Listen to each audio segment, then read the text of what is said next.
En classe, ce qui peut être parfois rigolo, c'est qu'ils n'ont pas forcément de deuxième degré. C'est des enfants qui n'ont quasiment pas fait d'histoire ou qui ont une vision de l'histoire qui est éloignée de l'histoire qu'on enseigne en France, avec l'esprit critique.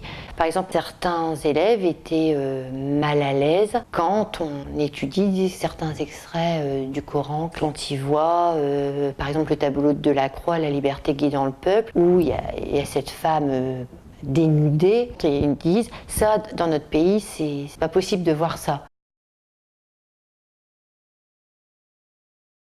C'est des gens qui avaient un certain niveau social dans leur pays d'origine et de par le fait qu'ils ne maîtrisent pas la langue ou pas très bien, qui n'ont pas forcément de travail, il y a un certain déclassement social. Et parfois on a un peu l'impression qu'il y a une espèce d'inversion des rôles. Les enfants, ils ont compris que tout reste à faire. Le grand adolescent, on va dire, devient quelque part le tuteur des parents. Ils vont parler pour leurs parents, ils vont remplir les papiers pour les parents, ils vont faire les démarches pour leurs parents.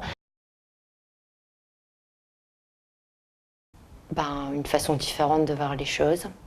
Voir des femmes européennes, on va dire, se promener seules dans la rue, à la fois ça leur donne envie, mais ça leur fait aussi terriblement peur. L'homme occidental ne va pas beaucoup échanger avec la femme du Moyen-Orient parce qu'elle va toujours être un peu dans une espèce de position de recul ou de retrait. Pour le père de famille, qui a un statut particulier au Moyen-Orient, perdre cette importance sociale, on va dire, aux yeux de sa famille, aux yeux de son environnement, ça doit être difficile.